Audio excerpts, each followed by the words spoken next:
of the State of Ohio, and that you will faithfully and impartially discharge your duties as a member of the Board of Education of the Cuyahoga Falls City School District, Summit County, Ohio, to the best of your ability and in accordance with the laws now in effect and hereinafter to be enacted during your continuance in said office until your successor is elected and qualified.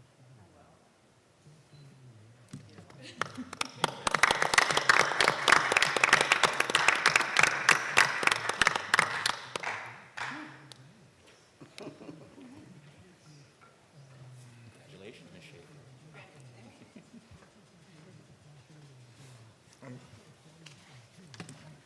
Next is me. Just in time.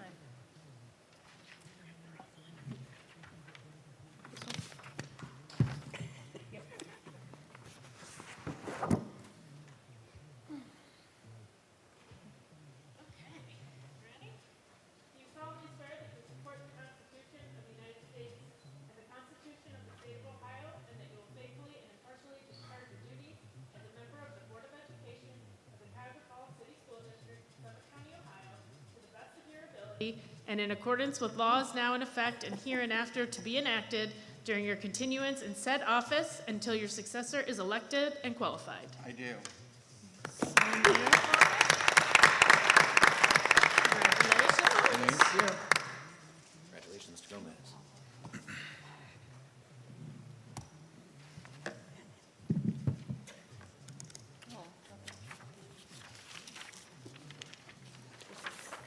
And now we'll have our newly elected member of the Board of Education, Mrs. Courtney Zimmerman, take her oath of office to be administered by Mayor Therese Dunphy of the Village of Silver Lake.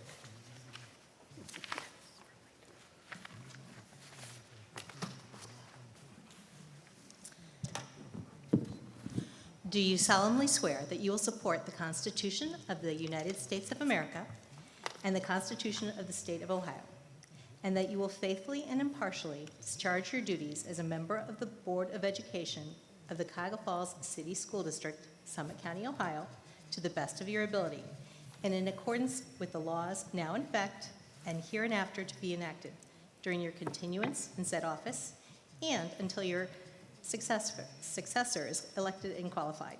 I do. Congratulations.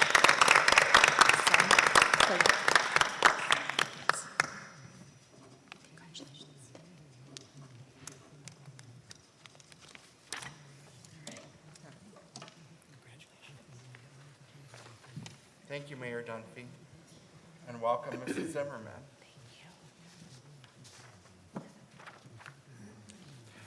And now, Ms. Stoikoi, will you please call the roll? Yes. Mr. Gomez? Here. Mr. Harris? Here. Ms. Schaefer? Here. Ms. White? Here. Mrs. Zimmerman? Here. Thank you. Item B is approval of the agenda. Number one is a motion to approve the agenda. It's recommended the Board of Education approves the agenda of the January 14th, 2026 organizational meeting of the Board of Education.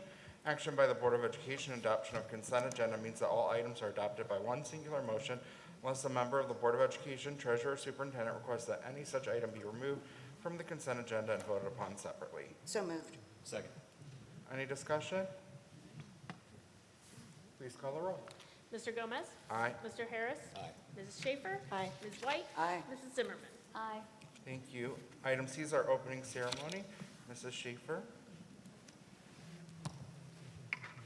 I don't know where the flag is. Oh, there it is. Please join me and stand as you are able to join me in the Pledge of Allegiance. I pledge allegiance to the flag of the United States of America and to the republic for which it stands, one nation, under God, indivisible, with liberty and justice for all.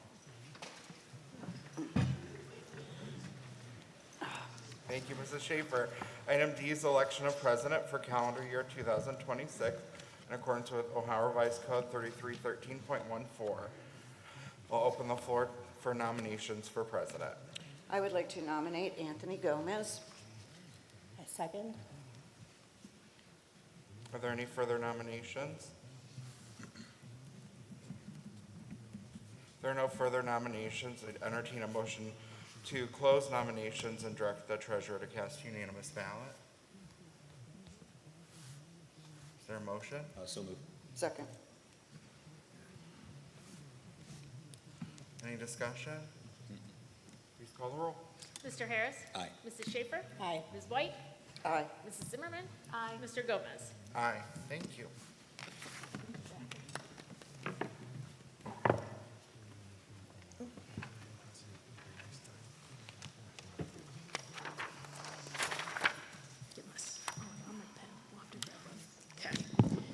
Do you solemnly swear that you will support the Constitution of the United States and the Constitution of the State of Ohio, and that you will faithfully and impartially discharge your duties as President of the Board of Education of the Cuyahoga Falls City School District, Summit County, Ohio, to the best of your ability and in accordance with laws now in effect and hereinafter to be enacted during your continuance in said office and until your successor is elected and qualified? I do.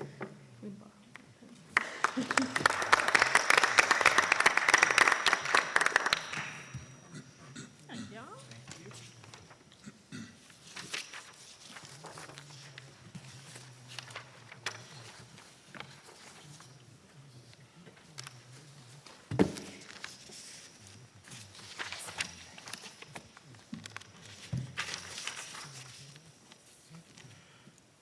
Item E is election of vice president for calendar year 2026, in accordance with Ohio Revised Code, section 3313.14.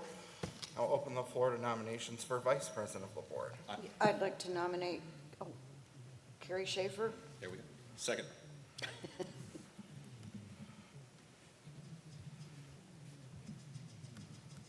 Any further nominations? Hearing no further nominations, I'd entertain a motion to close nominations and direct the treasurer to cast a unanimous ballot. So moved. Second. Any discussion? Please call the roll. Mrs. Schaefer.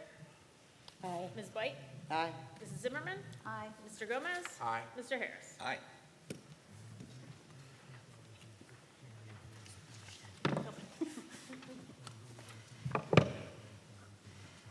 I'm back.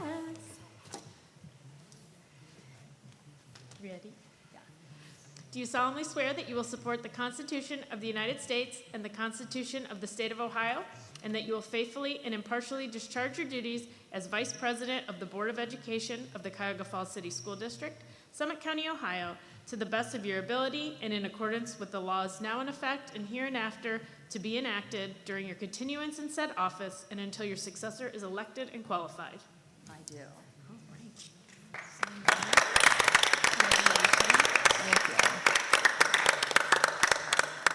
Thank you.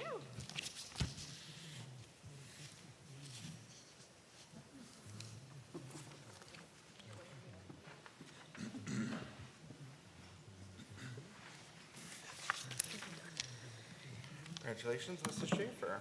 Congratulations, Mr. Gomez.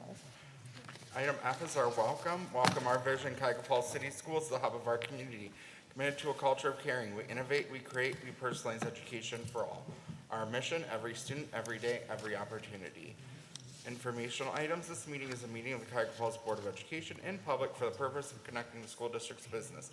It's not a public community meeting, although there are opportunities for public participation. If an individual wishes to address the board regarding a topic found on the meeting agenda, the individual must complete a registration form found inside the attendance notebook and present it to the treasurer following the introduction of the topic by the board president, followed by board discussion. The individual will be recognized.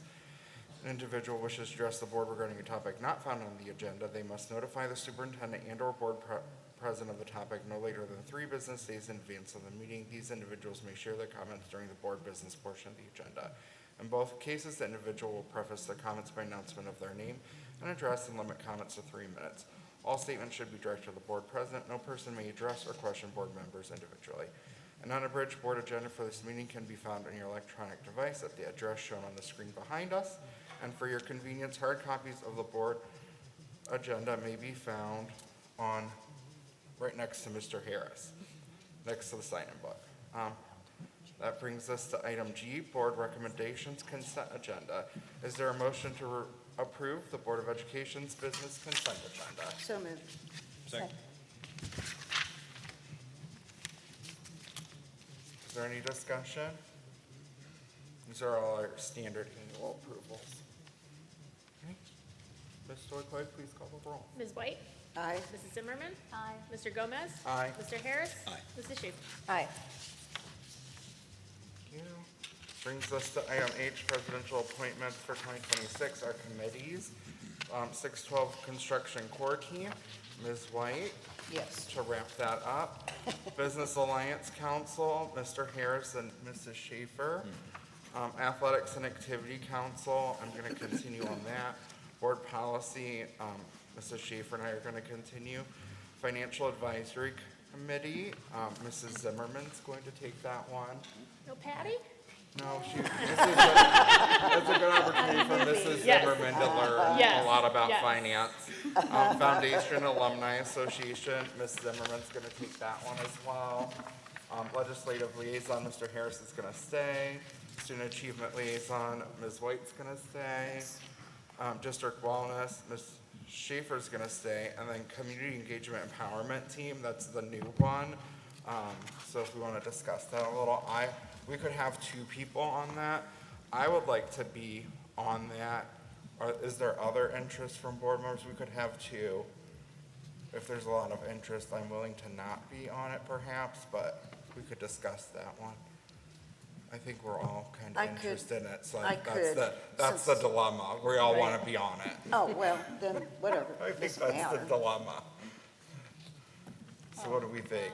I probably need to stick with just 2. Okay. I think we're all interested in this one is kind of the Oh, issue, okay, so well, I figured we Ms. could Ms. discuss. White, did you want to? I would, because I think the core team is going to be done in April or Yeah, May. right, that's Okay. right. So, it would give me another way Okay. then.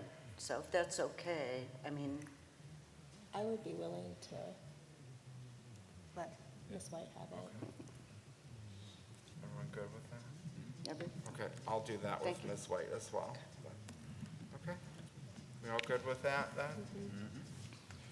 Item I is Board of Education meeting schedule for 2026. It's recommended that we approve the time, place, and dates for our regular 2026 meetings so moved, in accordance with ORC 3313.15. so moved. Second. Any discussion? Please call the roll. Mrs. Zimmerman? Aye. Mr. Gomez? Aye. Mr. Harris? Aye. Mrs. Schaefer? Aye. Ms. White? Aye.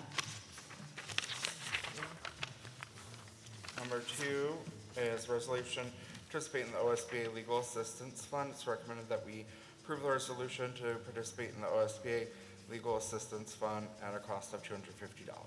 So moved. Second. Any discussion? Please call the roll. Mr. Gomez? Aye. Mr. Harris? Aye. Mrs. Schaefer? Aye. Ms. White? Aye. Mrs. Zimmerman? Aye. Number 3 is the OSBA membership renewal. It's recommended the Board of Education approves the continuation of our membership, the Ohio School Boards Association for calendar year 2026, including a subscription to the following: School Management News Electronic, $175, and annual membership dues for the calendar year, $11,428. So moved. Second. Any discussion? Please call the roll. Mr. Harris? Aye. Mrs. Schaefer? Aye. Ms. White? Aye. Mrs. Zimmerman? Aye. Mr. Gomez? Aye. Number 4 is Board of Education member insurance option under Ohio Revised Code 3313.202, insurance and fringe benefits. Any elected or appointed member of the Board of Education of a school district and the dependent children and spouse of the member may be covered at the option of the member under any health care plan authorized under Section 9.90 of the Revised Code. The member shall pay in all premiums for that coverage. Members' exercise of an option to be covered under this section shall be in writing, announced at a regular public meeting of the Board of Education, and recorded as a public record in the meetings of the board. Ms. Stoic, will you please poll the board? Mr. Gomez? No. Mr. Harris? No. Mrs. Schaefer? No. Ms. White? No. Mrs. Zimmerman? No. Item J is adjournment. Is there a motion to adjourn the So organization moved. meeting? Is there a second? Second. Please call the roll. Mrs. Schaefer? Aye. Ms. White? Aye. Mrs. Zimmerman? Aye. Mr. Gomez? Aye. Mr. Harris? Aye. We're adjourned at 5:30.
agenda, it's recommended the Board of Education approves the agenda of the January 25th, 2026 Board of Education meeting.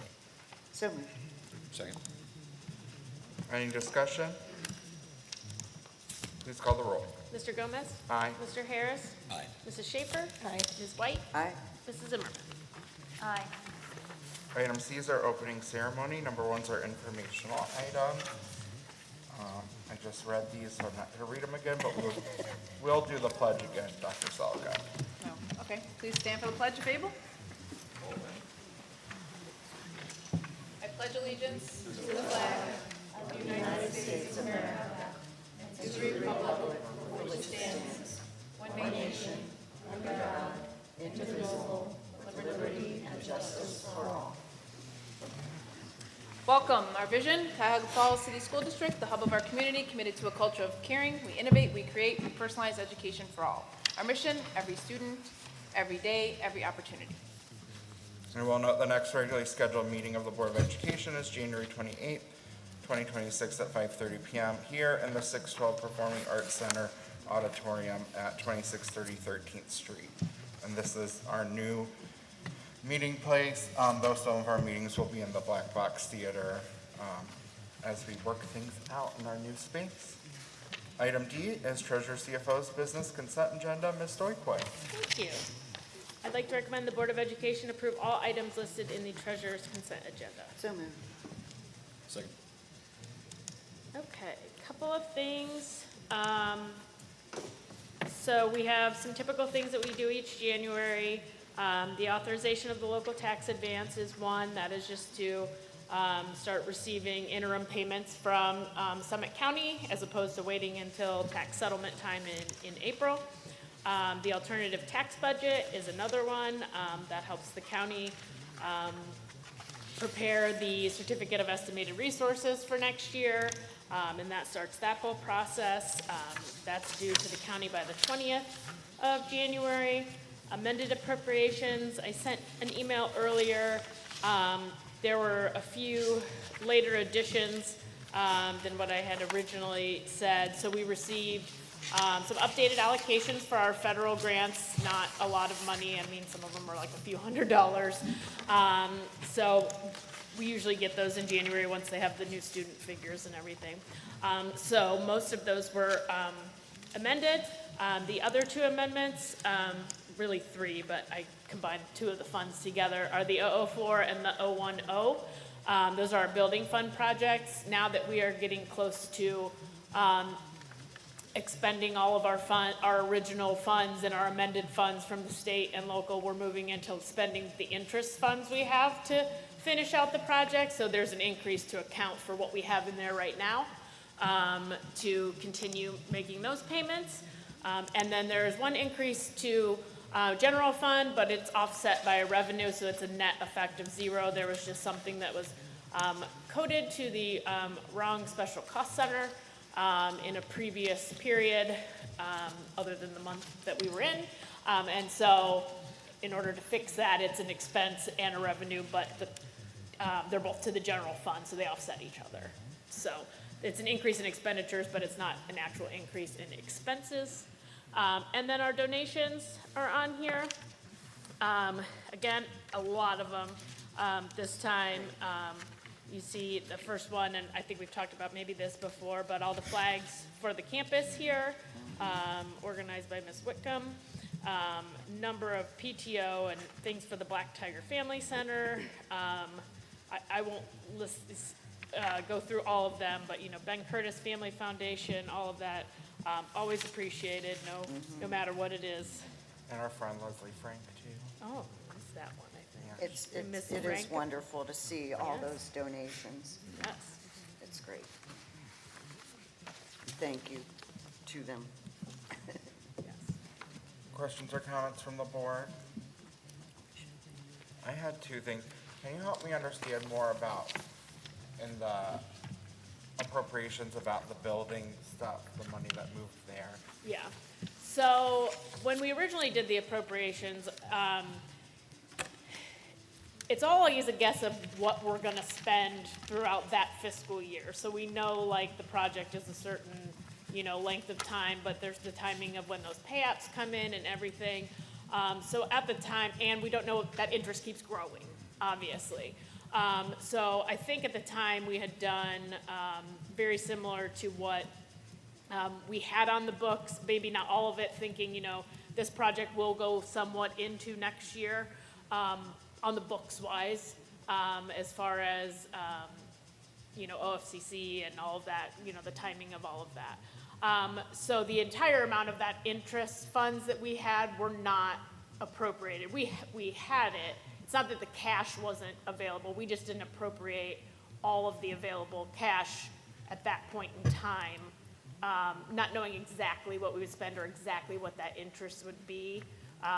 We decided to wait until we got to the point of being, okay, we're at the point of spending interest, so now we can put on, at this moment in time, what we have. Now, again, it's going to, we're still gonna receive interest, but we probably won't, get to the point of spending it all until next year. So I think this should leave us a comfortable amount, because as some of, with the project that 19 cost that to 20, those kinds of things, we're gonna be covered by LFI, but since we have these local and state share interest dollars, we're able to use those towards, any kind of co-funded costs that qualify until those funds run out. And so that's what we will be doing. Thank you. And then on the alternative tax budget, just so I understand, we have the levy term, number of years.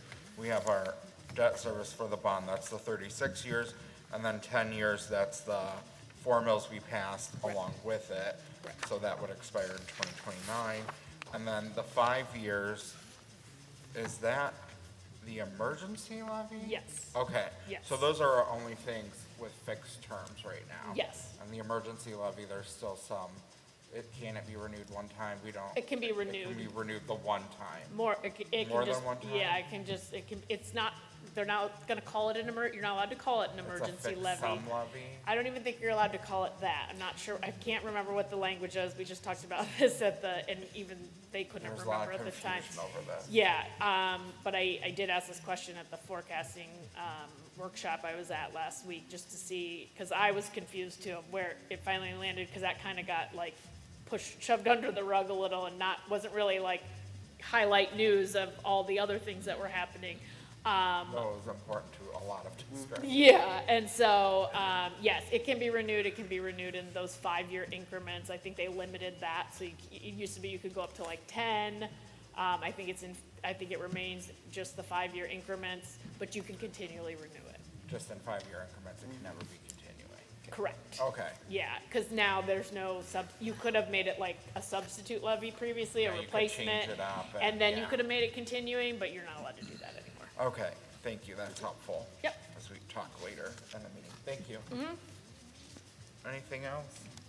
Okay. Please call the roll. Mr. Harris? Aye. Mrs. Schaefer? Aye. Ms. White? Aye. Mrs. Zimmerman? Aye. Mr. Gomez? Aye.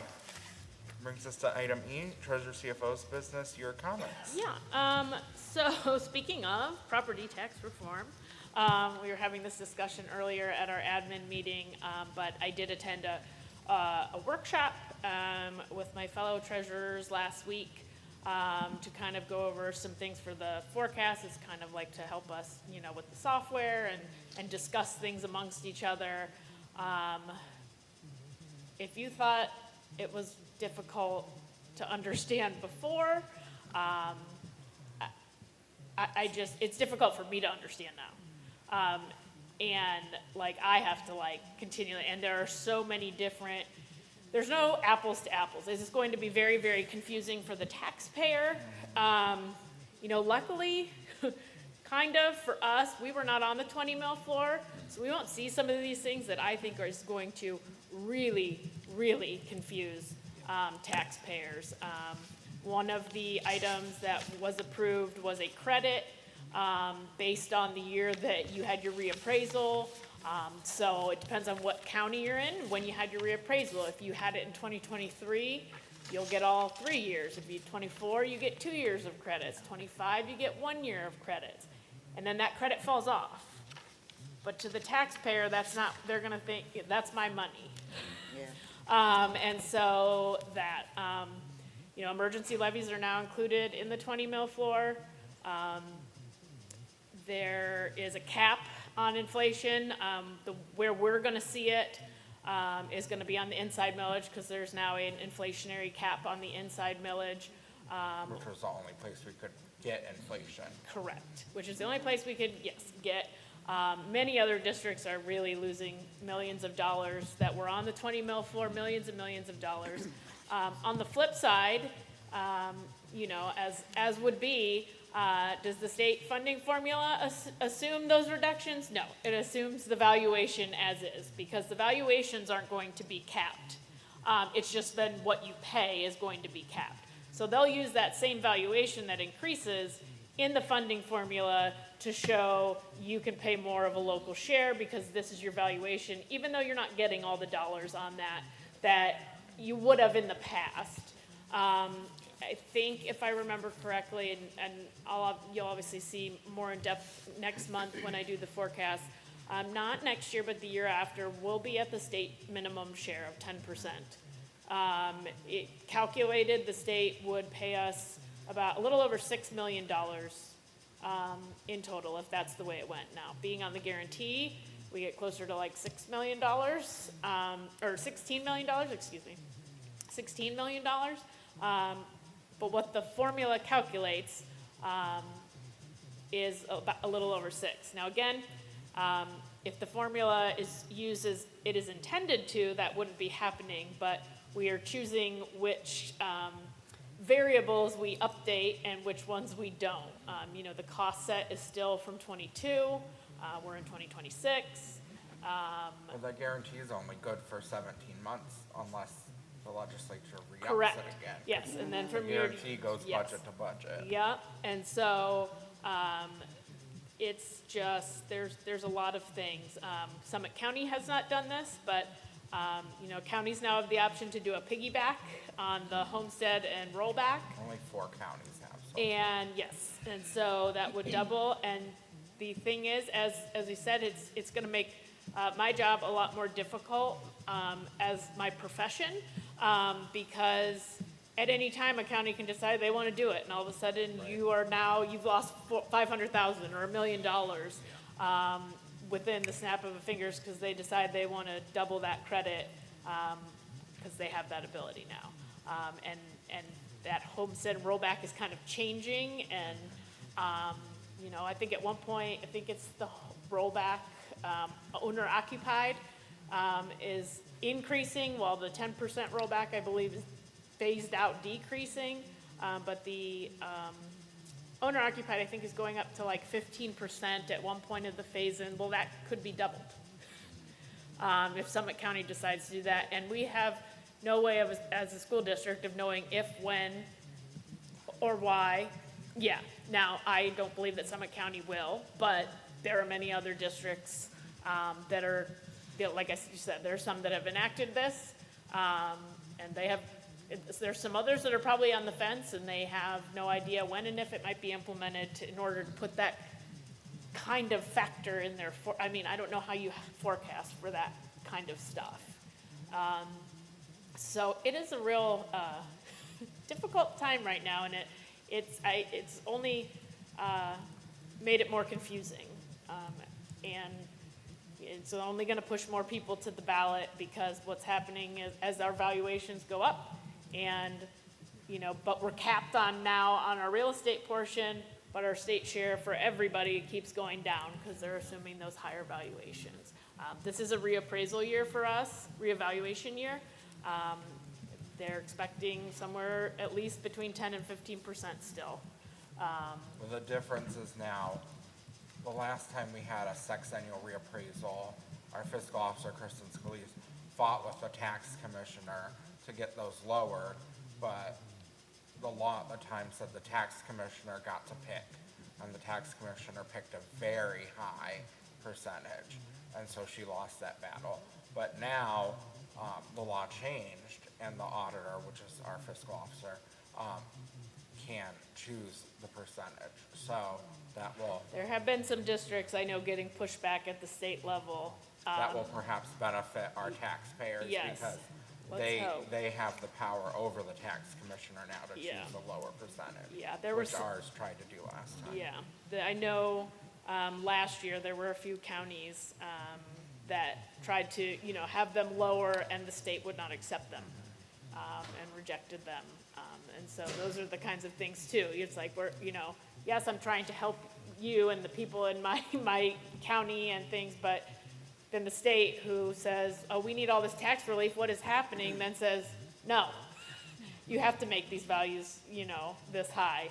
And so it's, schools are really getting the raw end of this deal, as are other, entities as well. But, we receive the majority of taxpayer funds, to us. So, it's definitely going to be, interesting.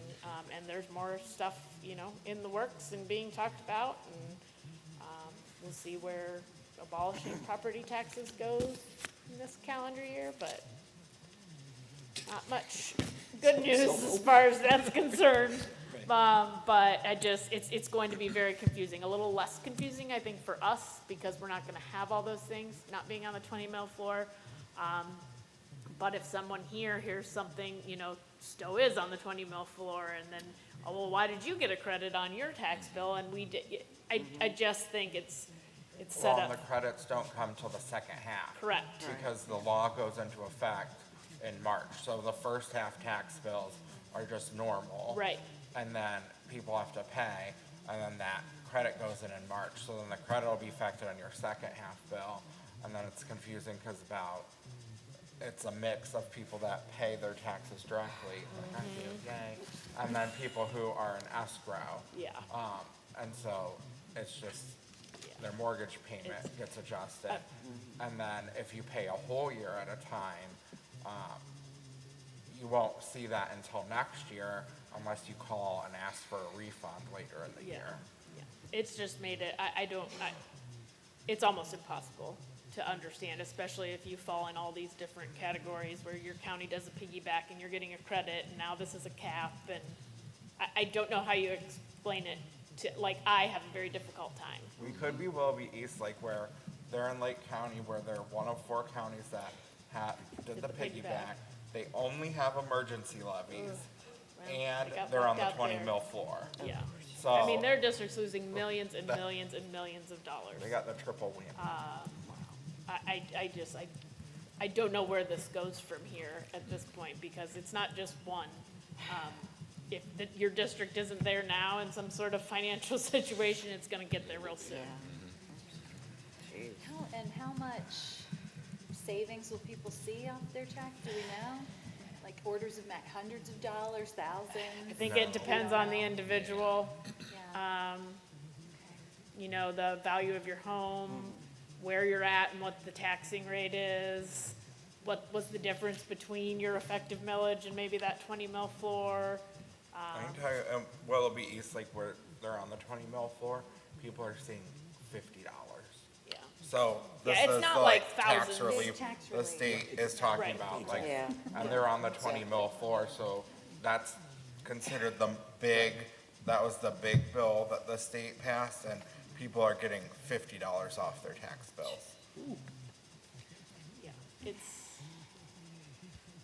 not great. But it's the cumulative effect of that to the school district. Yes. So it's kind of the frustration, it doesn't really help taxpayers, and I don't think it helps the frustration that taxpayers feel, because $50 in the scheme of an almost $2,000 per half tax bill isn't really helping you at all. It's not easing your burden in any way, but the cumulative effect of Is all of those hurting school $50 on a school district is hurting our school district and forcing us to make difficult decisions. Right. So it's hurting the district, and it's not really helping the taxpayer. I'm not saying people can't do things with $50 Yeah, by any means, but but it's not really and making it a is dent in that tax it's a bill. double whammy for schools, they're really- because you're what also they're- reducing on the state side when Yeah. that, And you what know. the state is doing is putting the burden back on the property taxes. Correct. I mean, the owners. So, yeah, I mean, Yeah, I mean, the only option that school districts have really Is is to to go to go the back, taxpayers. Yeah. So it's really the opposite effect. yeah, the burden falls on them. Okay.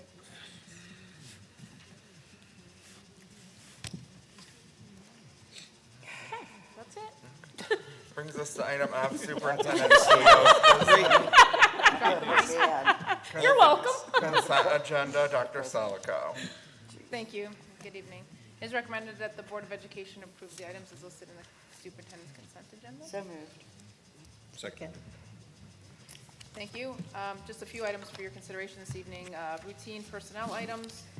We have a service agreement that we renew each year with Junior Achievement, and our revised bus routes for the rest of the 25-26 school year as a result of certainly the redistricting, or the opening of the new campus. Questions or comments from the board? Say thanks to our bus drivers for their adjustments. I definitely noticed them because I saw a bus on my way to work the other day where I didn't used to see one at that time, and it caught me off guard a little bit, so definitely noticing that.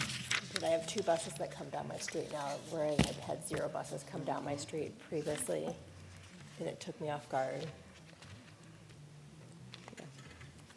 Nothing further, please call the roll. Mrs. Schaefer? Aye. Ms. White? Aye. Mrs. Zimmerman? Aye. Mr. Gomez? Aye. Mr. Harris? Aye. Brings us to item G, your comments. Yeah, so I was trying to think of the last time we met and what's happened since, but I'd like to open with congratulations to the 3 of you for your appointments. Looking forward to working together still and again, or for the first time, I should say. So we're looking forward to that. We have been, I think prior to the break, we had a lot of holiday things going on, a lot of events, a lot of great things, and giving back to our community, and a lot of folks, helping a lot of our folks this holiday season. So that was good to see in our family center. I had a lot of families utilizing that, and then we've had so many, as you heard, generous donations from people to really make people's holidays a little bit easier. Because I know we say it's, as the song says, it's the best time of the happiest time of the year, the best time of the year. It's really not for everyone, and so we're sensitive to that and hopeful that we can help people along the way. I know my next item, the board has recently asked me to report on the opening of the 612 campus, and it's there. So if you'd like me to, I could just transition to that right now. Okay, so really, I don't have much else to say because most of our efforts have been spent on opening this new campus, and our time, I think the last of the 7 days that students were in school, except for the one day I was sick, I was at the campus pretty much most of the day, in it back and forth, as was my staff, the administrative team, who has been just outstanding and chipping in and helping. We've been on campus, we call all hands on deck. When I call, they all dropped what they were doing to be there to assist, so I'm really appreciative of them and the team, and certainly the principals working so incredibly hard on all of the details. And I just want to, I have some notes here that I'll just I'll refer to. It'll just probably help a little bit guide my my thoughts and conversations here. So the good news is we've gotten better each day, that we've made progress in the areas that we were experiencing challenges.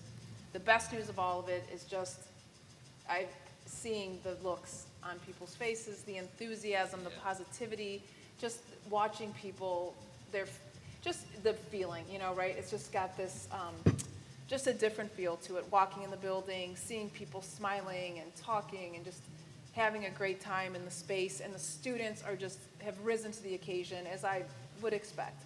But their behavior has been wonderful. Cafeteria has been efficient. The students are well behaved.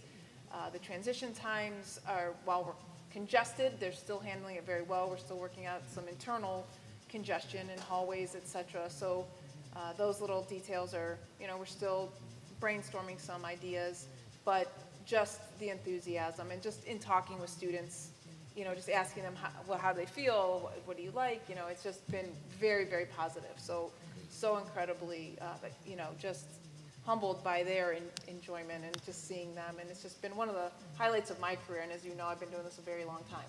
So it's been one of the most joyous times that I've been able to experience in my career. That's how great it's been. We have been collecting data. So while there have been, frustrations as we expected. I've said this prior to us opening. We were very open with families and parents that this would be a challenging time, that everything on paper, things are written, plans are created, but there's no dry run, right? We can't dry run a start to the school year. So this is our dry run. And so while we've had many, and I'm grateful to the parents who have been complimentary and patient, and I know that they may still be frustrated, but still recognizing, that we're trying to work through this. So I do appreciate their patience. But we've had a number of plans in place, much of it worked, some of it didn't. And where it didn't, we're revising and making adjustments as needed. We've made numerous adjustments that have proven to work each time. So we started collecting data. Our pain points are arrival and dismissal, as one would expect. And I think it's important to say, and the parents that have contacted me, what I've been sharing with them is it's important to know that this campus is not complete. We're not done. We could have chosen to wait and open this at the start of the school year, and our students would have missed, a semester in their new school. But we chose to open, knowing that there would be challenges and bumps along the way, and that's what we're experiencing. But that's because BOLC is still standing. We have not demolished it yet. We are going to be creating hundreds of parking spots. We're going to complete our transportation loop. We will be making adjustments once that happens as well. But we knew that we were going to have these challenges, and we're trying to work through them the best we can. It will get better. This semester's going to be hard, and we know that. But we have students in this new building, and they're enjoying it, and they're learning, and that's what's important. But with it comes some frustrations. So we're trying really hard. We have been meeting, we've huddled every day since we've opened. After school, sometimes an hour, sometimes 2 hours. We're in the room. We have a map that's up. We're problem solving. We're looking. We have a drone that's been in the air numerous times. We're looking at where the backups are happening, where they're occurring, where students are parking. We're trying to be responsive to all the complaints that if you will, complaints that we've fielded. We're troubleshooting and trying to see where those things are occurring. How big of an issue is it? Because what seems like people say there's a backup. Well, a long backup, I'm thinking like a mile, right? And I'm like, oh gosh, I'm panicking. But in reality, when you look at it, it was 0.3, just under 0.3 miles, which is long, but it's not crippling to the point, like traffic was still flowing on Portage Trail, for example. So we've been huddling, we've been looking at various things that we can improve. We have a number of plans, and we have a communication that's probably going to go out tonight to parents, just as a recap. I know the principals have been inundating parents and families about the revisions and maps and videos and all those other things. So we're just going to do a little check-in with them, acknowledging our challenges, what our suggestions are, what we could do, move, some other ideas that we have, because I think there may be some folks that think we have not been thinking about these things, but we absolutely have. We just haven't shared every single detail of our conversations. One, I don't want to confuse people, but we do have a number of ideas. There are some things that we could do if it got really, really bad, if we had a really bad experience here, staggered starts or shuttles or things like that. We've been talking about them, but we're not there. We're not there yet. We have them in mind, but we're going to give this time. We have improved. So to give you an idea, we had, I've asked Ryan to collect data on the number of cars. So we did that for 3 days. On the 12th, we had 374 cars. This is in the morning. We started at 7:21. That's when the car started, and ended at 8:02.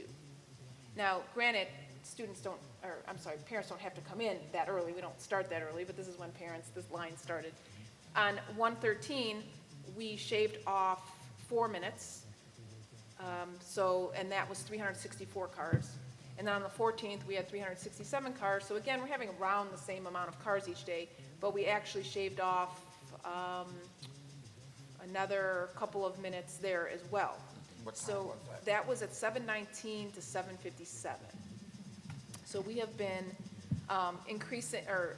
decreasing the amount of time. Today, our students, similar times, because we know the bell rings at 7:55. I was confused, 7:55, and it's 50 in the afternoon, 55. So students are a couple minutes late to class, but from when we started, originally, it was like 15, 16 minutes, so from the first day. So we're showing improvements.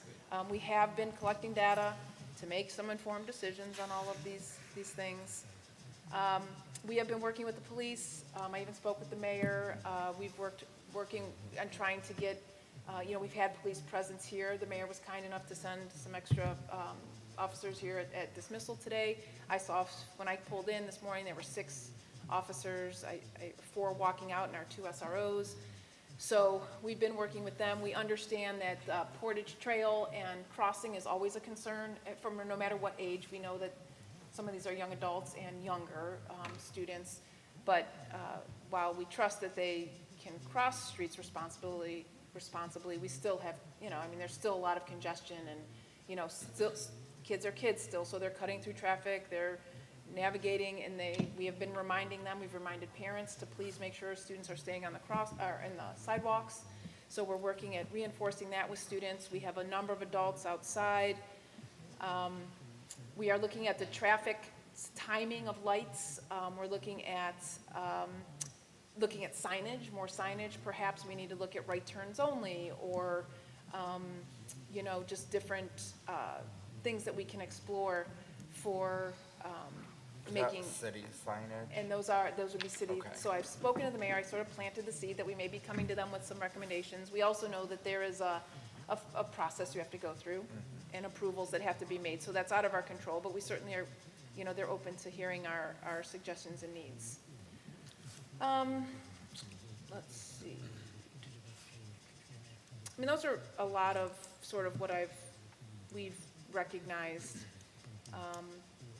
And our parents and families have gotten much better about pulling up that red curb. I've been out there just about every day, and we're doing this a lot, right? We're like, move up, move up, move up. And they're getting better, and some of the kids, I'm like, hurry up, get in, get out, let's go, and they're probably like, all right, especially in the morning, dragging them out of the car. But if we keep that moving, it works. And so what parents were doing the first couple of days is they were under the old model of like, pull all the way up, drop one child off. Then the next one comes. Like, it's almost what we do like at my child's school. We're like one at a time because they're little. But we have a huge curb where we can drop off like 20 at a time to get out. So now people are doing that. They realize their child can get off way down there and just walk on the sidewalk up. So now that we got that flow, it just keeps moving.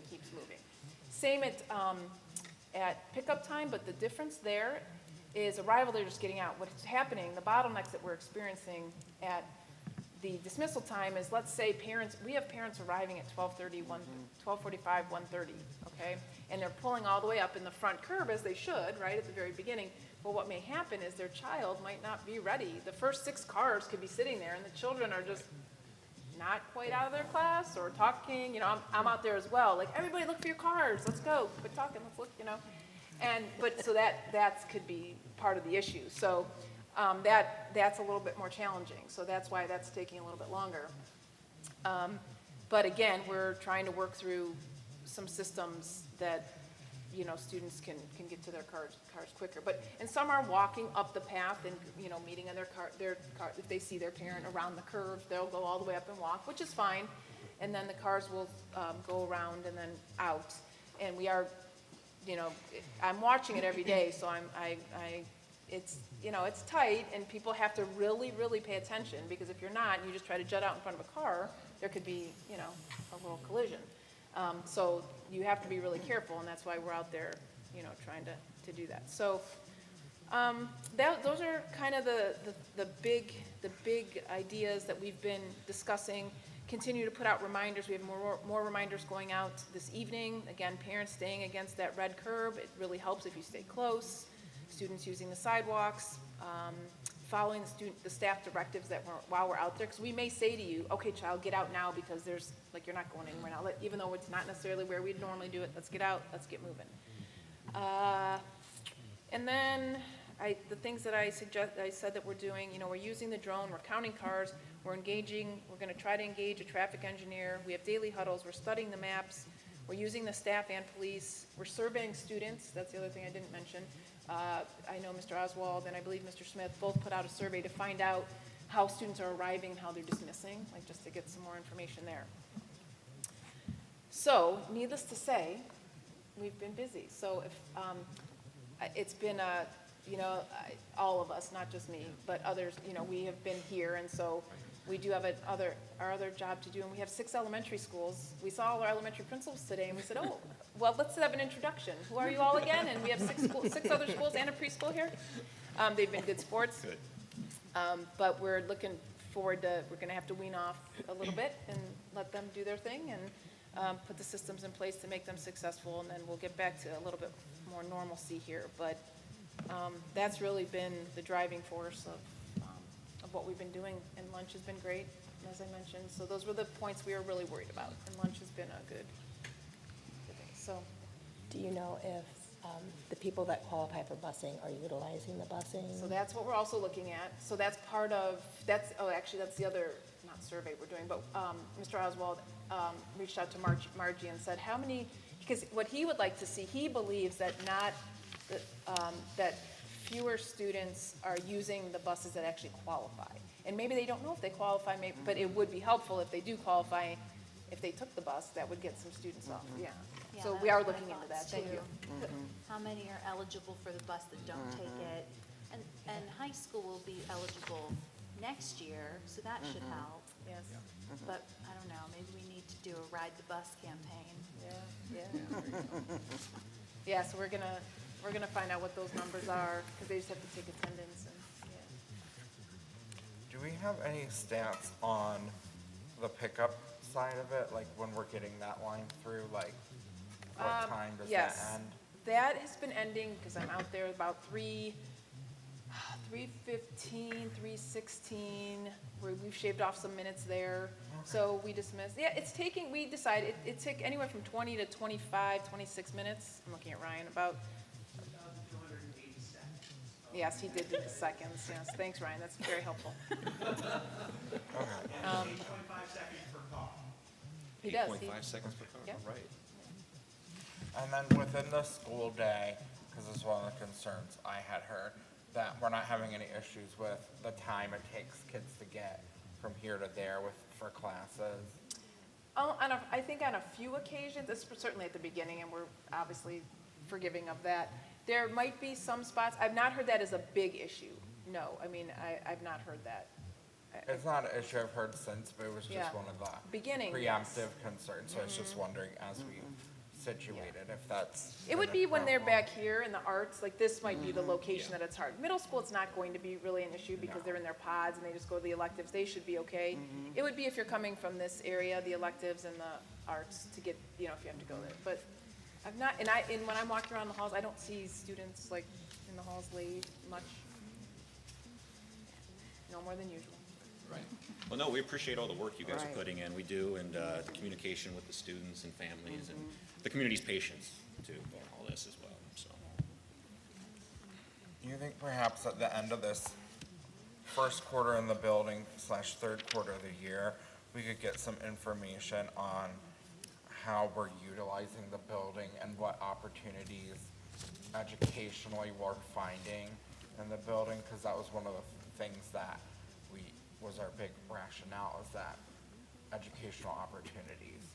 So is that something we could start Sure, yeah, and we're putting the bug already, in people's heads about? Yeah. What are the educational opportunities that we're starting to realize? Because I'm sure people are starting to think of things, and I just would hope that we could capture those somewhere. I Yeah. think that'll be important to show to our community.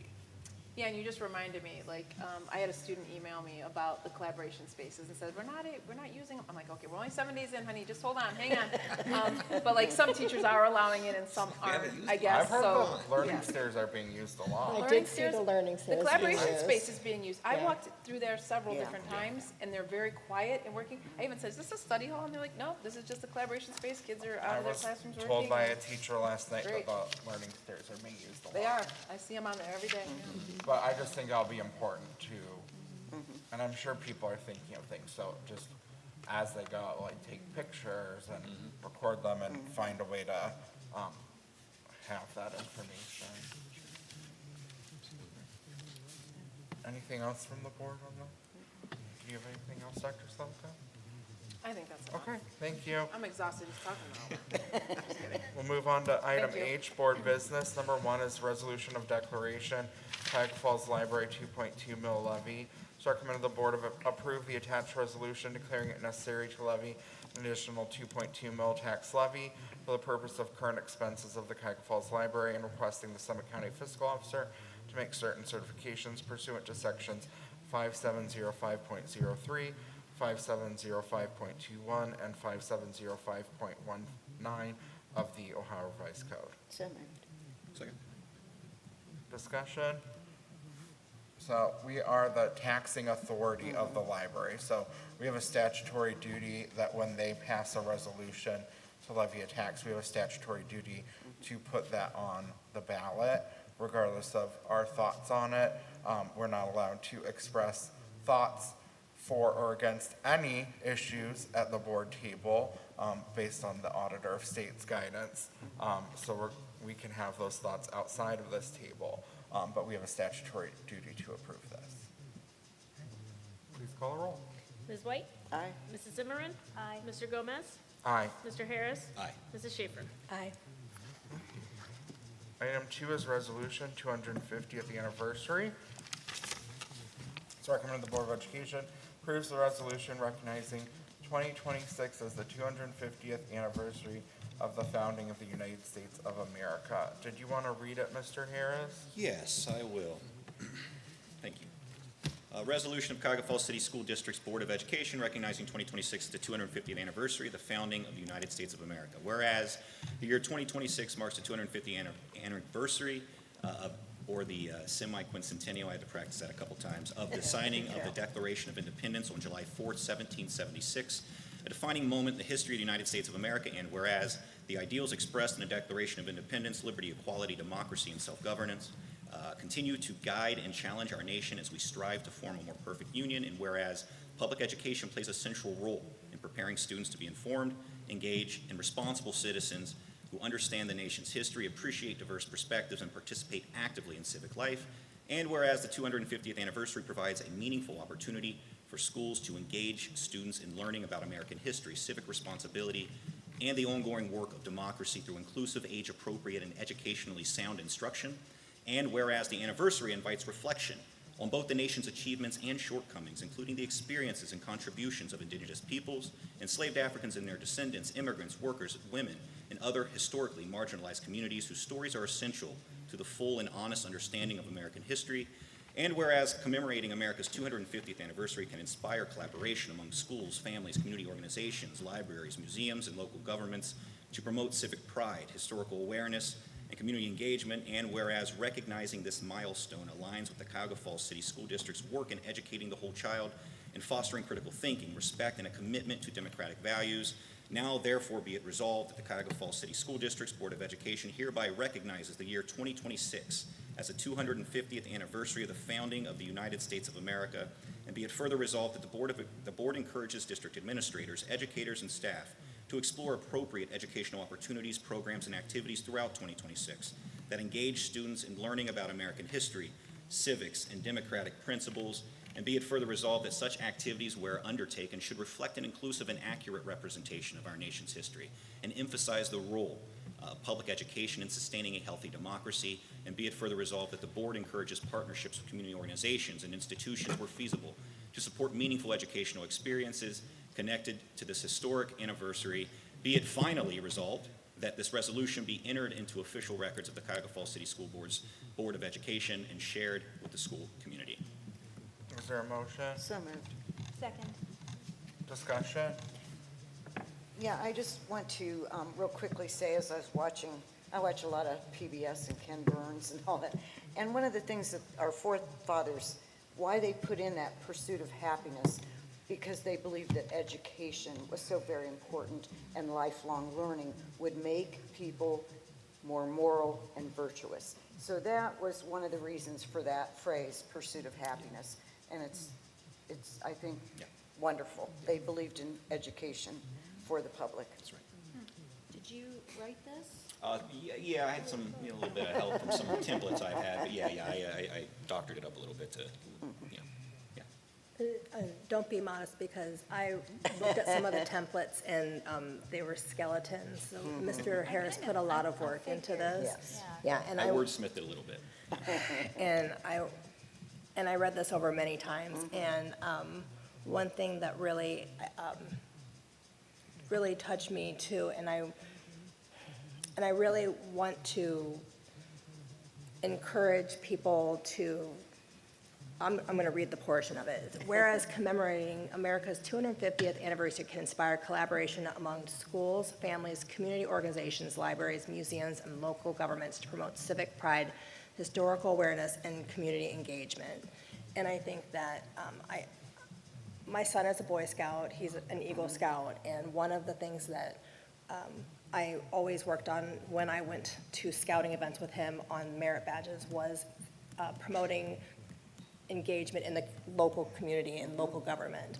And I think that that is a great place for our youth to get involved in local government and local events and to involve themselves in community. And I think that's very important, and I hope that this may inspire, if not just one person, to be involved. Well, I appreciated that you included telling and acknowledging all aspects of American history, not just the things that were happy, fun, positive. Of course, we want to celebrate the country we live in and be proud of it, but we can't do that by only telling part of the story. So, and unfortunately, currently, it doesn't go without saying. There are lots of movements to not tell the whole story. So I like that we're coming on the record with this. Thank you. I agree. I just think it's important for our students just to learn about the founding of America and our pursuit of democracy for ourselves, and why we thought self-governance was an important institution that was something worth people putting their lives on the line for, and that over the course of 250 years, people continue to put their lives on the line to defend.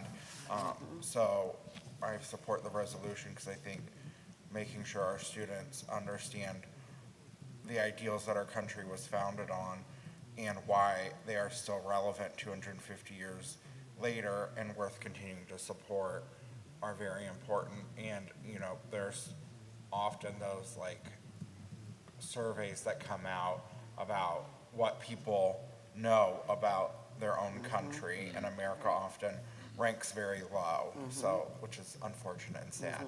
But this is the opportunity to kind of reiterate the importance of knowing our government and why our country was founded and the ideals it was founded on.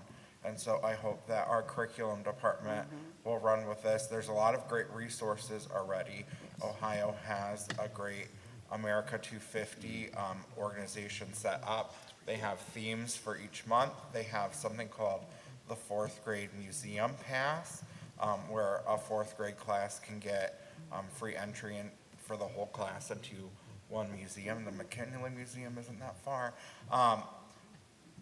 So there's great opportunities already.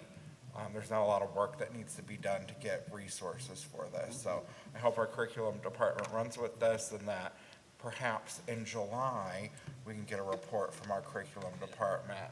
That would be nice and thematic, since it would be right around the 4th of July.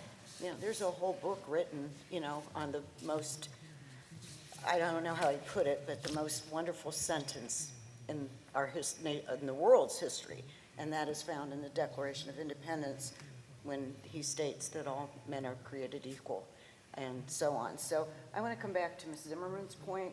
I'm glad too that we have, we need to know our history, its faults and its goodness. And I think that doesn't affect how much you love your country or how patriotic you are by learning some of the bad things that went on. It helps you to understand and move forward. And that's what I appreciate also. Absolutely. Well, and our kids, our students are capable of They are. understanding complex things and critical thinking. We should give them credit for Absolutely. that. Mhm. Absolutely. And I think we should work to instill patriotism in our students because if our country can survive 250 years, there are certainly things to be proud of. So, Absolutely. please call the roll. Ms. White? Oh, Aye. Ms. Zimmerman? Aye. Mr. Gomez? Aye. Mr. Harris? Aye. Mrs. Schaefer? Aye.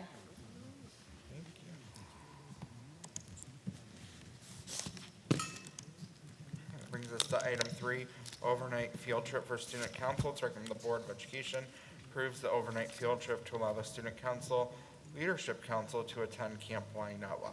So moved. Second. Any discussion? They do this annually, student council trip. Any questions or comments from the board? Please call the roll. Mr. Gomez? Aye. Mr. Harris? Aye. Mrs. Schaefer? Aye. Ms. White? Aye. Mrs. Zimmerman? Aye.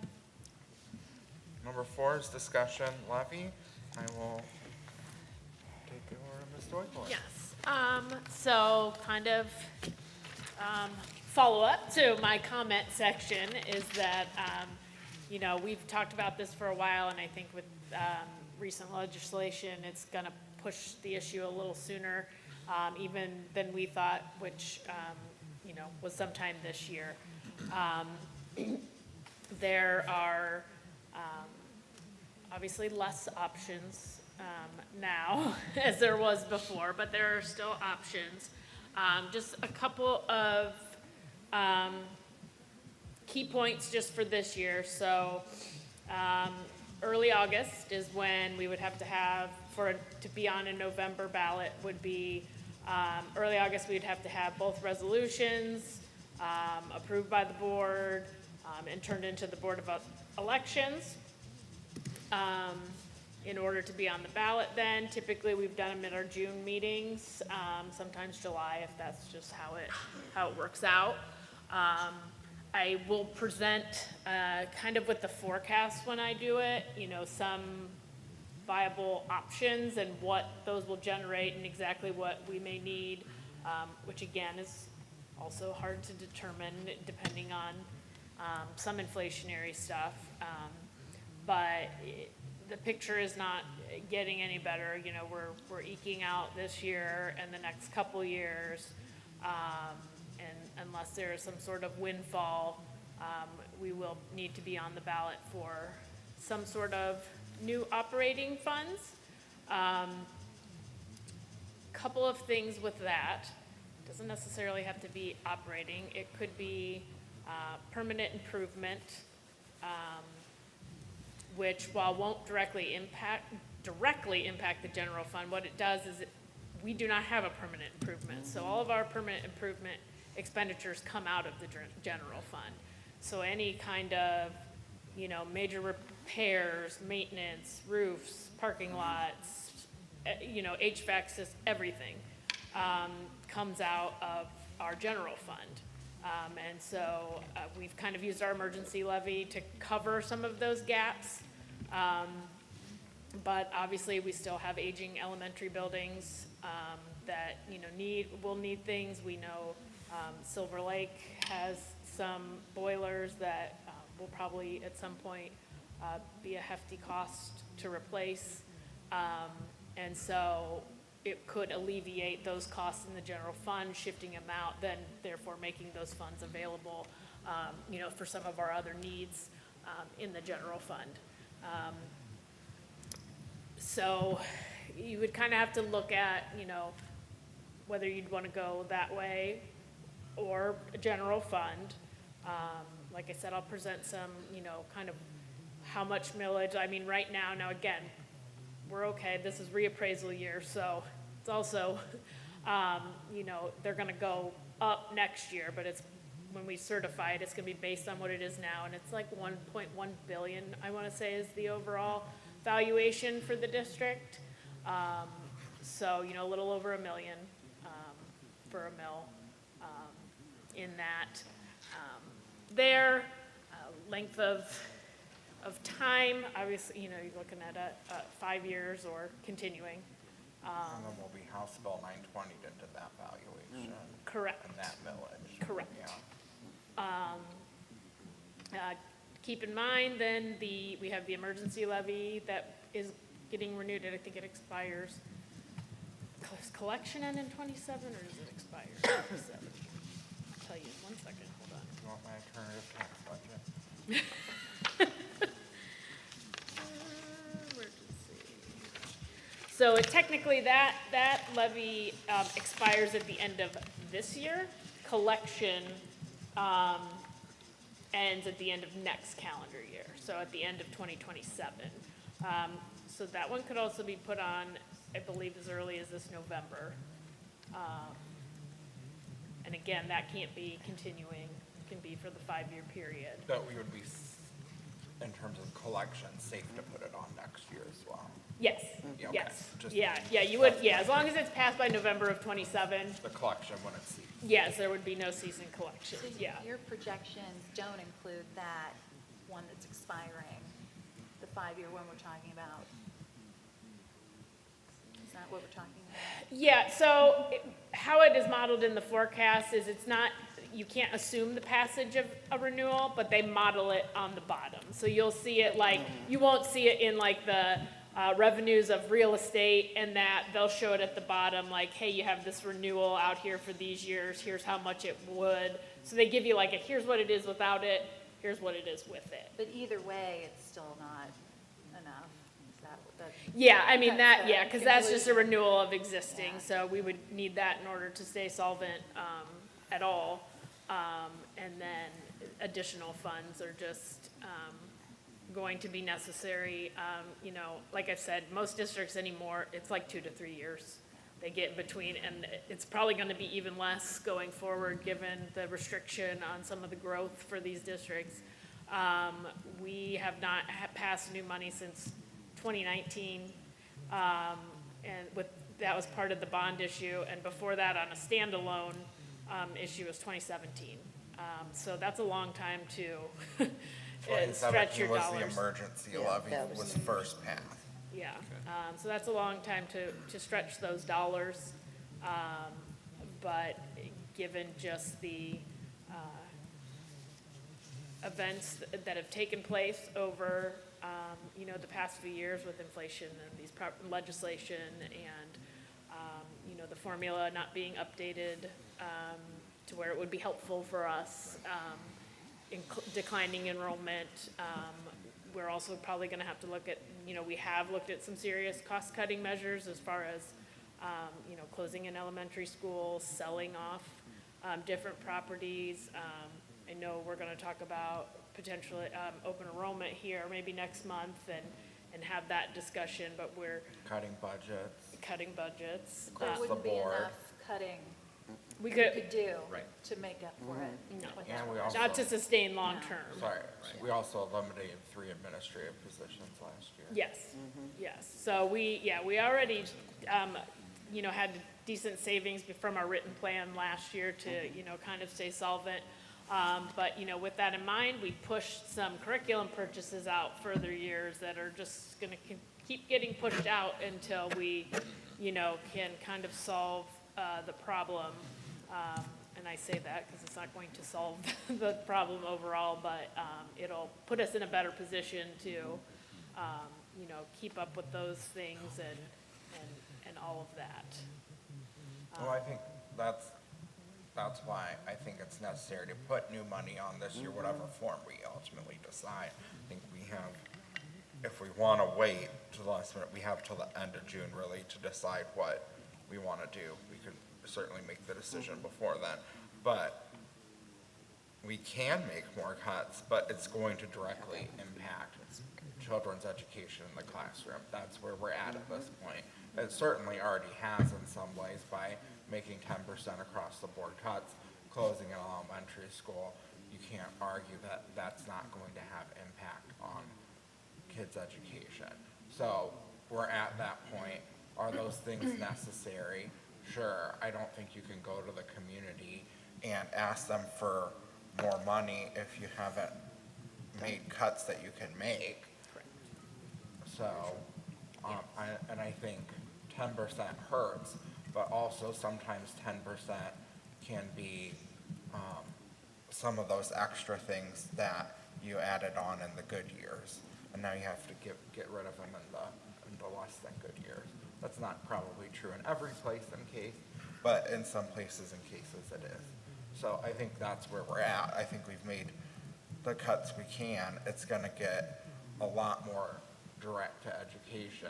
And if we want to be on the path of continuing to improve education, which is our main goal, then we're gonna need more, Like bigger class sizes would be certainly. Right. cutting Yes. staff. Bigger. Cutting staff. So wouldn't people, Prolonging don't want curriculum that. purchases. Yes. Curriculum. Yeah, That'll it's gonna affect be another big longer in one. between cycles of, updating Chromebooks and Yeah. updating, unfortunately, even with those curriculum purchases, we've talked before, you used to buy the text and you could have the text, and now most of these are subscription-based, and it's a yearly cost. And so obviously, that's obviously more expensive, but most of them are subscription-based, and they're either, digital or, there's not a lot of physical, textbooks, but then they can charge us on a yearly basis, and, and that. So, those are costs too that we, see each year in addition to purchasing, physical text when necessary. And obviously as we know, there's been multiple unfunded mandates as far as it comes to curriculum. I assume they'll probably try for more as time goes on, so, with that, but yes, really, like I said, we don't have a lot of options for revenue. We kind of, shake every tree we can, even if it's a little bit, just to get, anything we can anywhere, and we will continue to do that. But major revenue, is really, dependent on a levy and the taxpayers, in that situation. The cuts, like I said, we've made a number of cuts, and we are still, in a precarious situation because of, a multitude of different things, that have just impacted not only us, but everybody.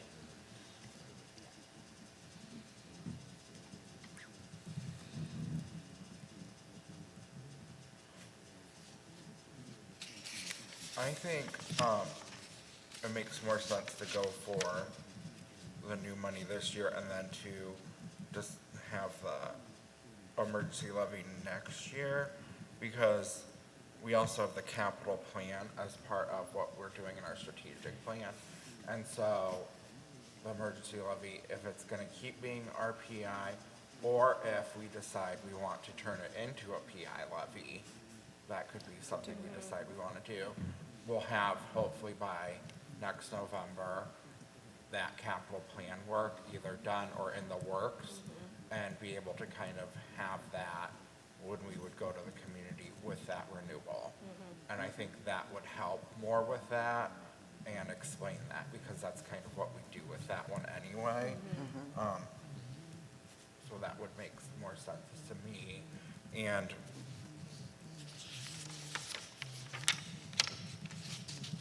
so that's where I'm leaning on those two things. So we have the two. We know we have to go this year, next year, either or.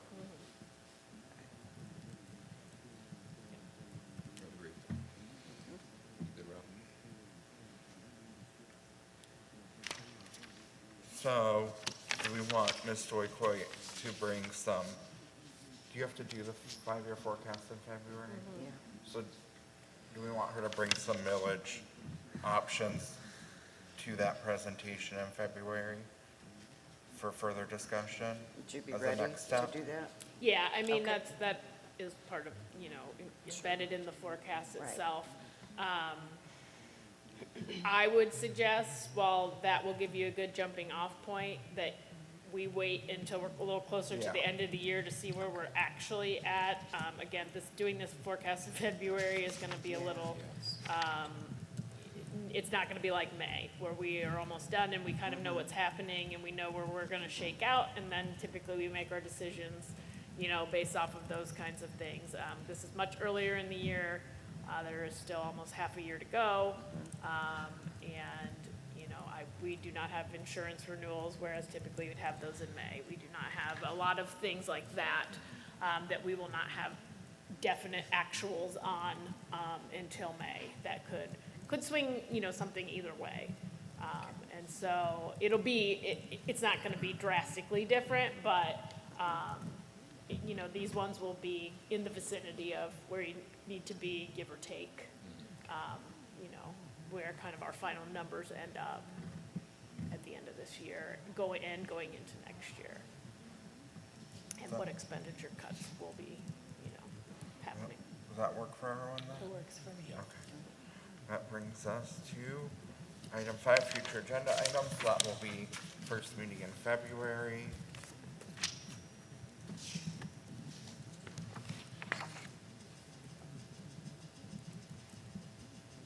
Our next meeting, we have our fall athletes to be recognized.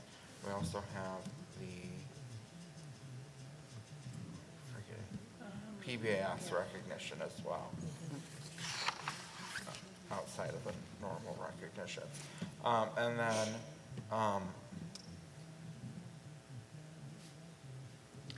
we need to do our formative evaluations for superintendent and treasurer.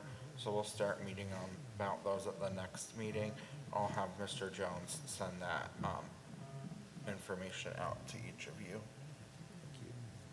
We also have the presentation of the portrait of a black tiger update Yes. at that time.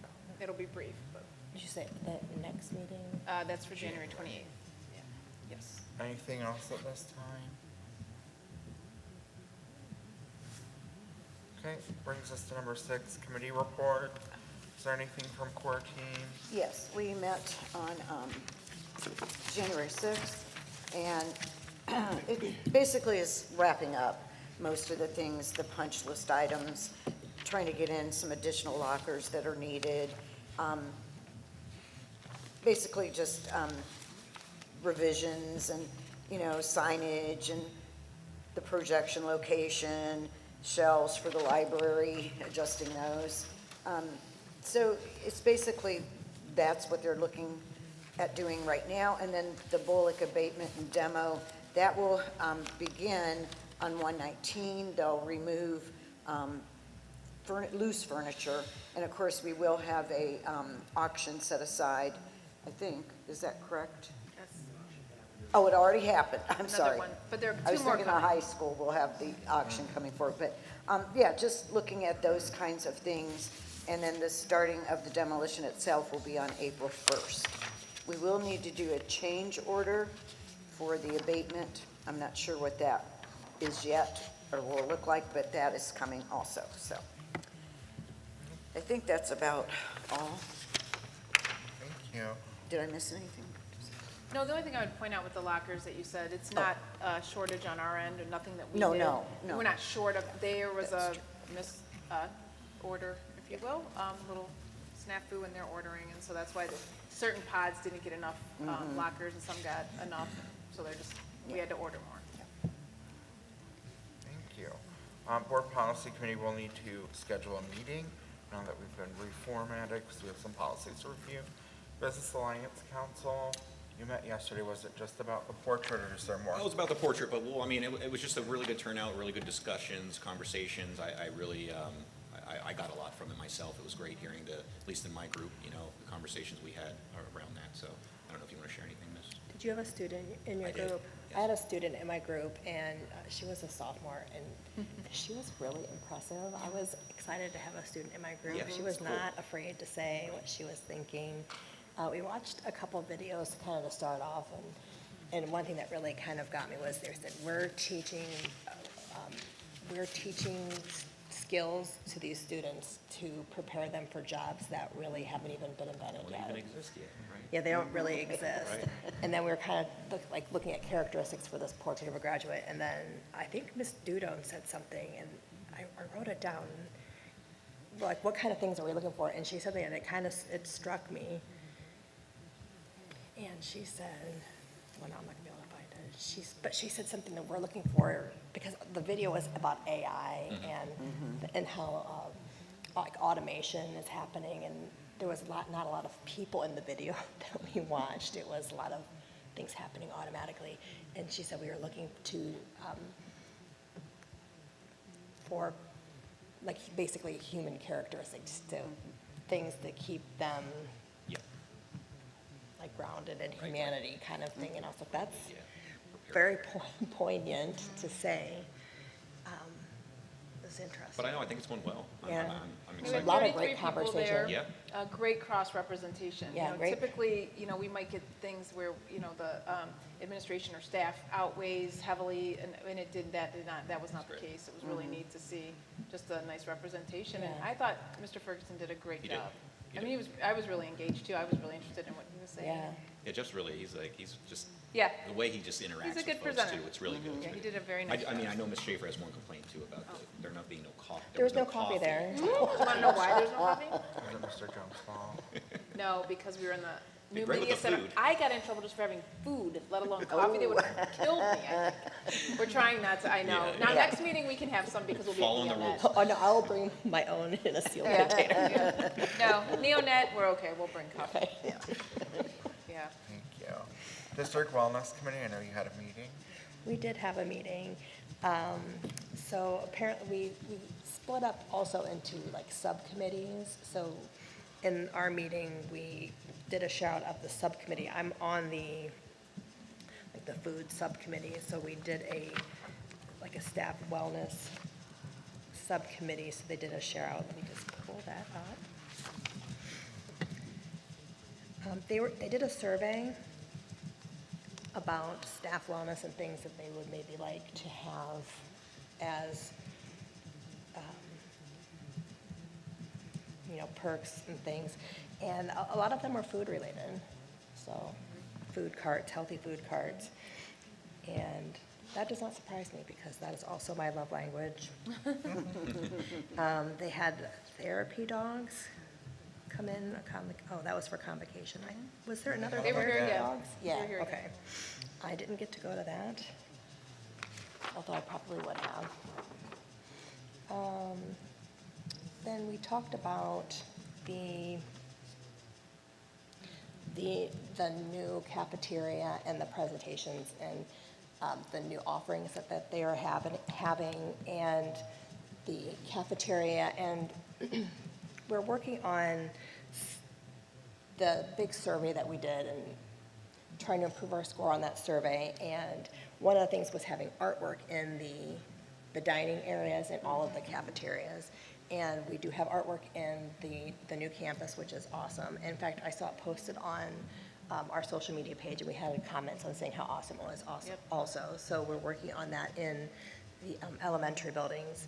And they have one of the stations in the cafeteria in the 6 through 12 campus called Top That, which a student helped name, and it is it the pasta bar? I think that they said it was. I think, and they're gonna have a ramen bar and wings. I did come here for lunch one day after the Business Alliance meeting, and I was asking people about their experience in the cafeteria, and they want bone-in wings. Apparently, it's boneless wings. Yeah, are they? I said, you guys are too picky. Doesn't matter. Aren't you excited to have wings for lunch? That's very exciting. And one more thing.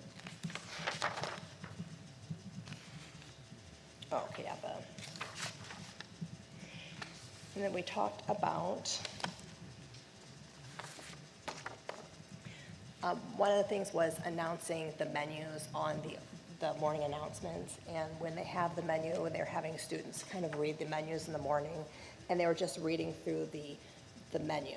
And the menu is listed, so it's item components, and so they're reading, bread, tomatoes, So like it was the chicken sandwich, because it has the bread in the chicken sandwich. So we talked about maybe just going over, it's a chicken sandwich, so before, so it's not confusing. That's what the items are. But speaking of the cafeteria, I went through the cafeteria and it was very exciting.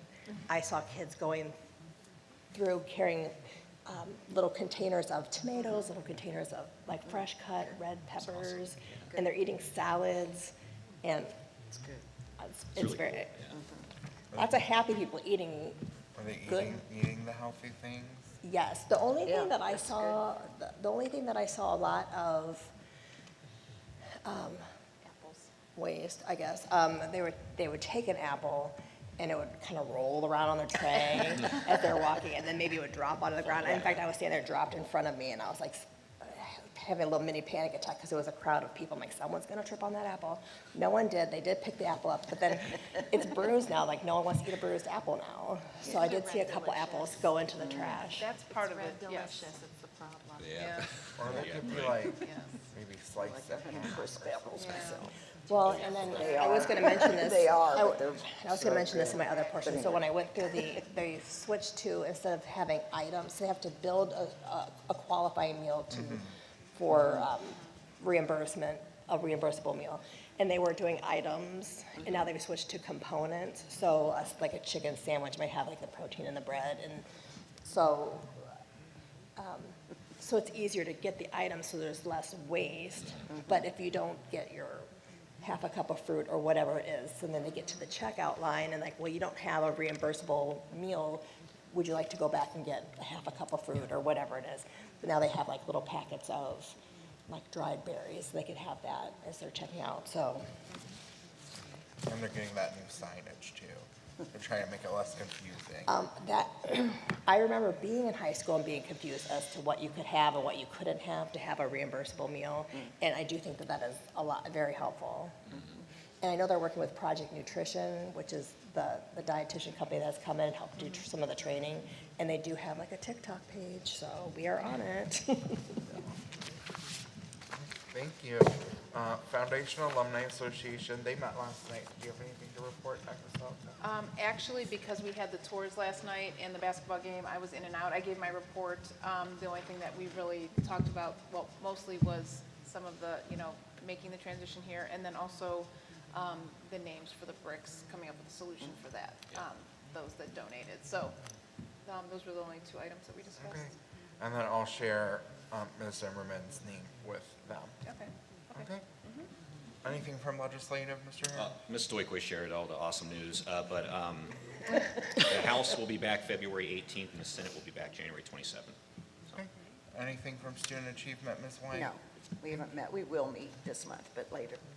Okay, that brings us to item 7, comments. I am up first. I made it to the Bullock final walkthrough. It's the middle school I attended, so I enjoyed that. Got to see my favorite middle school teacher, Mary Wilson. She was there, so she was a very difficult teacher. She expected a lot out of her students. We had to do some very hard projects in her class, but we've kept in touch over the years, so it's nice to get to see her there.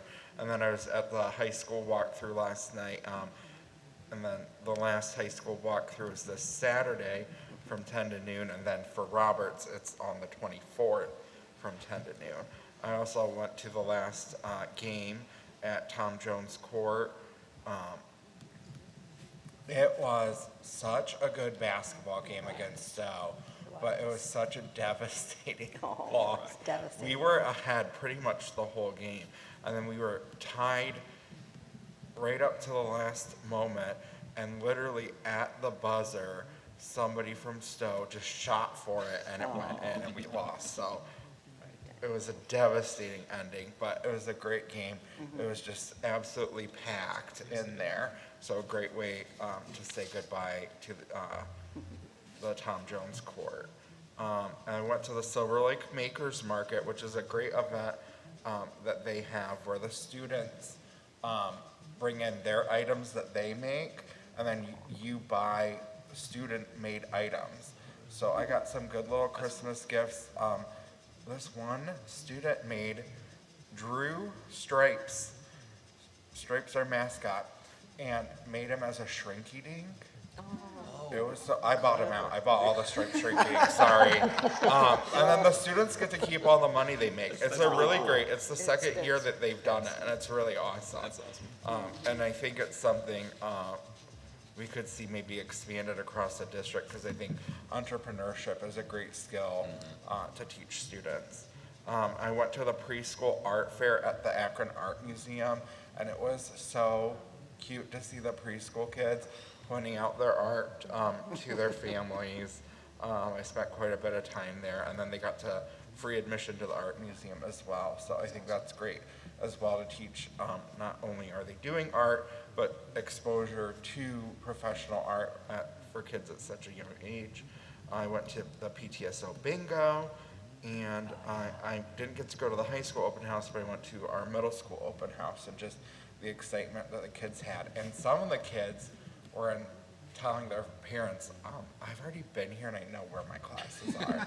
But I think that level of confidence is really good, because I think I've heard a lot about, and that's not to say that there aren't kids that were very nervous about a mid-year transition, or certainly sixth graders who had to make 2 transitions this year. But just that kids had that level of confidence is a really great thing to see. Mr. Harris? Yeah, just a Happy New Year to everybody, and congratulations again to my colleagues. Zimmerman, welcome. Very excited to have you on the board here. It was great with the Business Alliance Council, as Ms. Schaefer said. We were able to go down and view the lunch line and everything, talk with some staff members, and see how things were going. Everyone just seemed excited. I was jealous because, seeing all the menu items and stuff that I never had in school was just incredible. I did speak with one of the cashiers to see, get her thoughts on how things were going. She said, it's great. Well, if these kids would learn, we have more than one cash register, so maybe that's a little bit of a hold up. But no, everything looked great. I was able to make it to Bullock. My wife went there, and she reminisced as we were walking through and everything. We got one of the speakers from the art room that she got to leave with, which was really cool. Little memento that she gets to hold on to. But very excited. I'm going to try to make it I couldn't make it last night, but get to the high school on Saturday. Let Theo run around a little bit through the halls. And then I just want to thank our grounds folks and maintenance for keeping everything so safe. We've had some bad weather this last month, so just keeping the campus clear for folks and all the other schools as well. We really appreciate that. If you could pass that along for us, Joe. Yeah, of course. But that's it. Thank you. Mrs. Schaefer? Well, I attended the Bullock event as well, and I saw that there were a lot of names written on the wall in the band room, in the back practice room. So I did write my name on there also. It's getting torn down, so my maiden name, just in case I got in trouble. I didn't want to. But I also got to have one of the speakers too. I got from the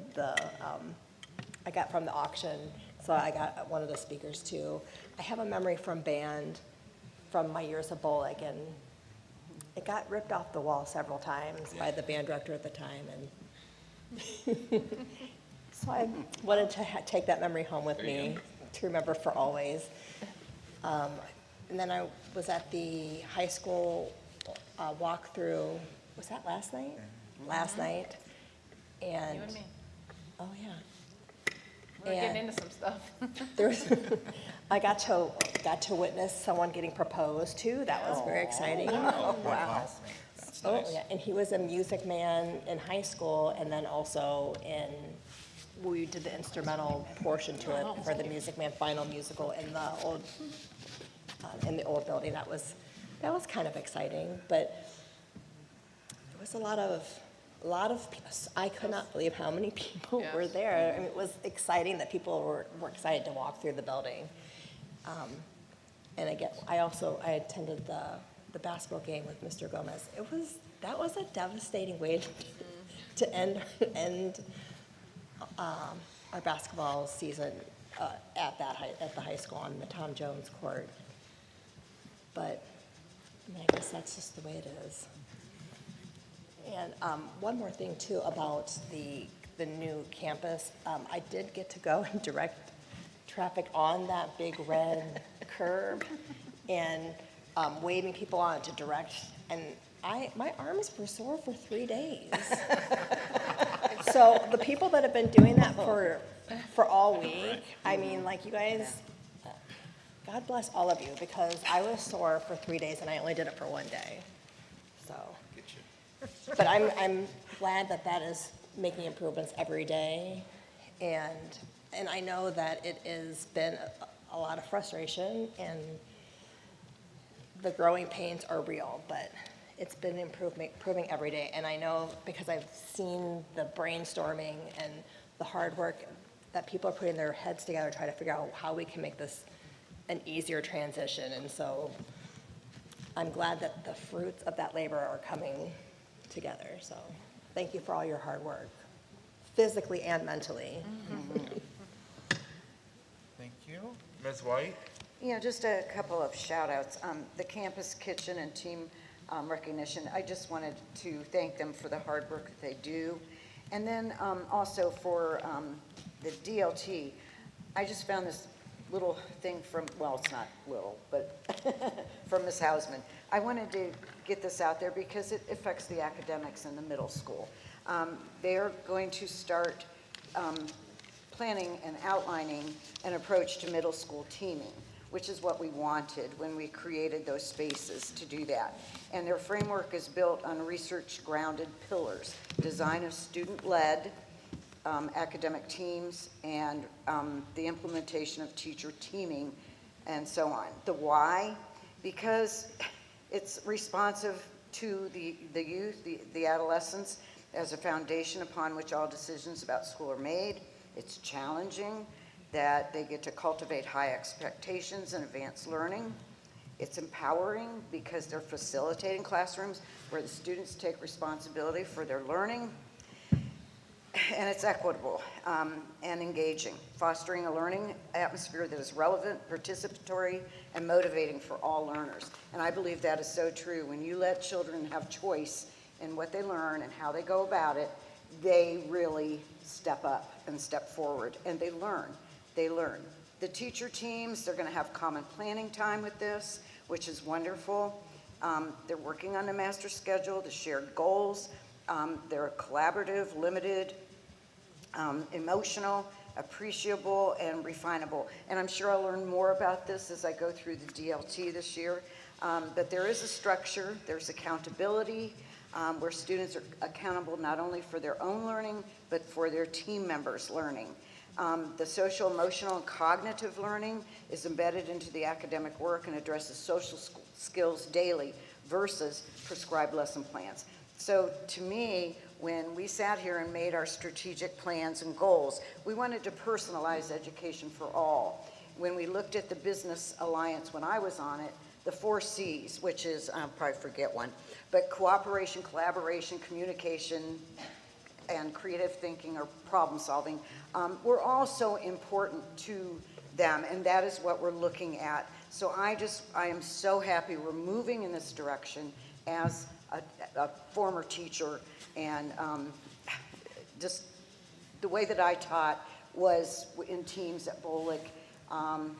Started with reading and writing workshop where students took control. They got to choose the books, they wrote about them, and it was just empowering for me as a teacher, and I think it will be again. And I'm just so excited for the academic growth that we're going to see with this plan. It will take time. Nothing like this is ever easy. It won't happen overnight, but we're going there, and it's so exciting, and I'm so happy. So, thank you. Mrs. Zimmerman? All right, well, I don't have a lot to report, but I did meet with 8 or 10 people before the break, all of the department heads, I don't know if that's the right name for it, but had wonderful conversations. Just got to know all the people who are doing the work, and got to know them personally, and you know, a lot of what I learned is that things I had read about and were thinking about, they're already being thought about and implemented. So that was really, you know, I think we're doing a lot of great work here. I'm just very happy to be a part of it. Thank you to everyone who has helped me get here. And yeah, I think, you know, well, I'm trying to manage the double life of being a PTO mom still and now a board member. So trying not to be too in my kids' business. But that's kind of why we're involved, right? To Absolutely. inspire kids. Yep. Thank you. I just would be remiss if we didn't give a big thanks to Mr. Frey for getting everything, for getting everything set up in this new space and making it work. And the acoustics are great. Yep. Because you can hear everyone very loudly. I know, I did struggle with that in the old space, hearing everyone, and I've had zero problems this evening. It's been wonderful. So thank you, Mr. Fry. And the acoustician, whoever built this place. Yes. Brings us to item I, executive session. I'm sorry, Mr. Gomez, I'm so sorry to interrupt this. I wasn't sure if Mrs. White was going to mention this, but I wanted to mention the passing of Tracy Early. I didn't mention it in my comments, because I know sometimes you I handle do, and those, I so forgot. I apologize for Thank doing you. that. No, go But ahead. I just wanted to mention that, for those that may not know, that we lost Tracy Early. Our principal had succumbed to her illness, and she passed away just a couple weeks ago, and we're very sad to hear that. Many know her as the Lincoln principal, but near the last, before she retired, she was helping us at Silver Lake as well as Robert. So just want to keep her family and her, you know, in her prayers. So I'm sorry. No, thank you. No, that I did forget. I Had it down, but I forgot. Thank you. Brings us to item I, executive session. Pursuant to Ohio Revised Code Section 121.22G1, Section 121.22G2, and Section 121.22G4, is hereby moved that the board adjourns to executive session to consider the employment of a public employee or official, to consider the purchase of property for public purposes, the sale of property at competitive bidding, or the sale or other disposition of unneeded, obsolete, or unfit for use property, and to prepare for negotiations or bargaining sessions with public employees concerning their compensation or other terms and conditions of their employment. A second. Please call the roll. Mr. Harris? Aye. Mrs. Schaefer? Aye. Ms. White? Aye. Mrs. Zimmerman? Mr. Gomez? Aye. Will be no action